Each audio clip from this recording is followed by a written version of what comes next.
Hello guys, this is Nathaniel Clay from Just Press Play, and I want to talk about something before I get on to working on something for school.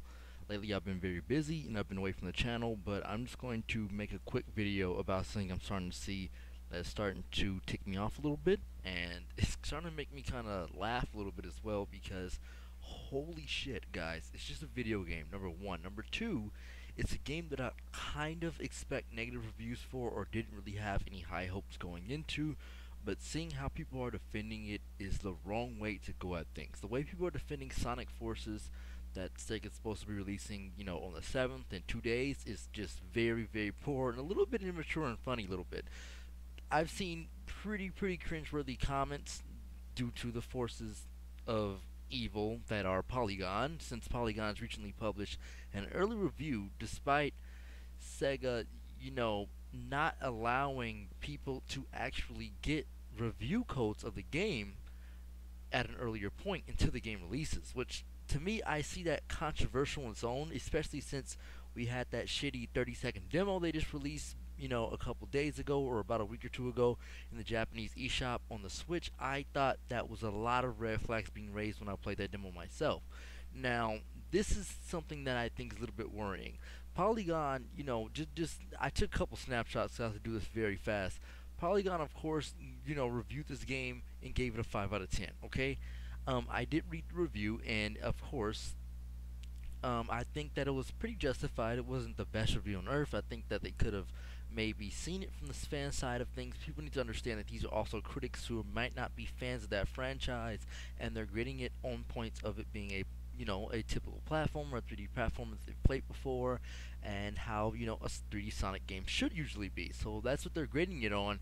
And Polygon's review is not that horrible as a lot of people make it out to be. A lot of people are constantly posting this thing like, hey, they didn't post the day one patch. I've been hearing the day one patch BS a lot, when really I don't think they were reviewing it on a bug or technical graphical wise. I think they were reviewing it on how the game actually plays and how it feels to play and how the gameplay was overall, not much on what the day one patch can give them.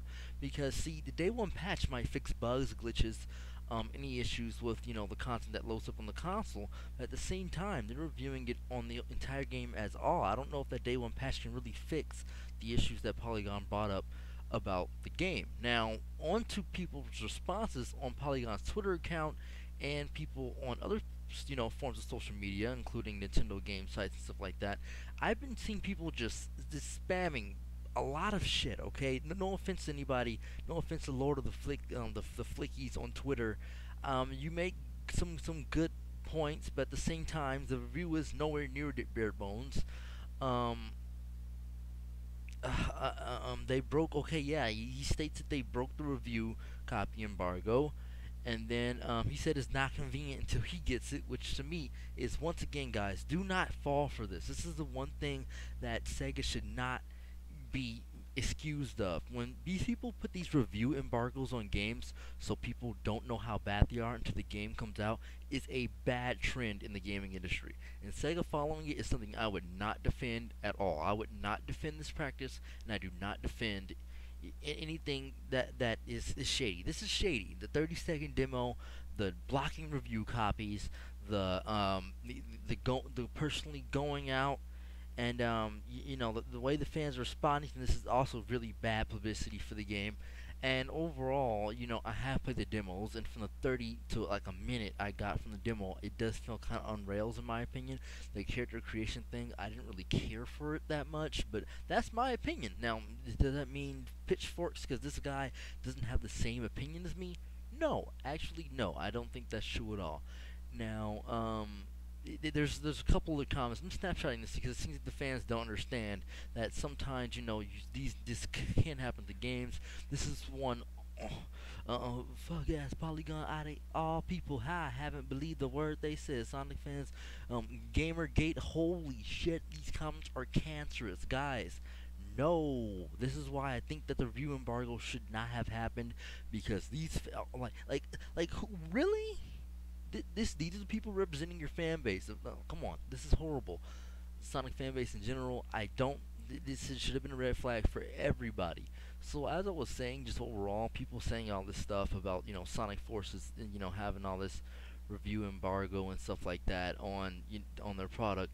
I think that it's justified, and I think that people should not be, you know, actually just going after the game like that and being mad because Polygon wrote a negative review.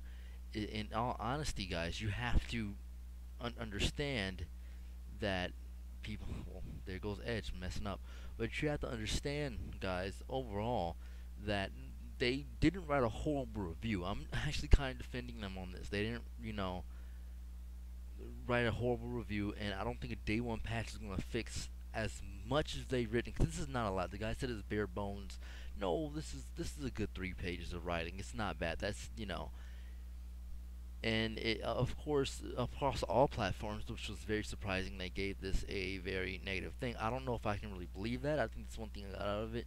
But yeah, they said it's for the fans, but the fans, even they admitted that, yeah, maybe a fan might enjoy this game a lot more than us, but we did find a lot of flaws in it. And I do respect that. And maybe even if I disagree with something, I'm going to logically, like any person on the internet probably isn't going to do, give a just some negative feedback in a positive or constructive criticism kind of way. And people aren't really doing that. And golly, guys, there is some really cringy stuff. There's one comment I saw on Twitter I couldn't even describe or make out at all. I'm gonna go ahead and find it because it was so bad. I was like, I can't read this. There it is. This one made me laugh. I'm about to zoom into it right now. It says, "Wow, Polygon teach to break the street day for a game when it's don't convenient because have day one patch." Holy shit! What did you even say? This is so much gibberish. I don't know, man. These responses are just like so unprofessional in so many ways that it's really hard for me to defend it when people are responding in this kind of way. Not really understanding where maybe people, the critics coming from or something like that. And to me, I looked into a review, read it multiple times, and I do kind of understand some of the flaws in it. And of course, people, it's a bad thing to have reviews coming out on the day of a game releasing. That means that the publisher is not really having much faith in their product as it is. This happened. I think this. I'm not sure, but I think this happened with Andromeda. But yeah, when people do review embargoes, that means the game is not going to be the finished product that people were expecting. So this is just me exiting out, talking about the Polygon review and the fan base's response to Polygon's review. And that is all, guys. I'll talk to you later. Subscribe because the channel really needs it. And we will be back in full swing next year. See you guys later.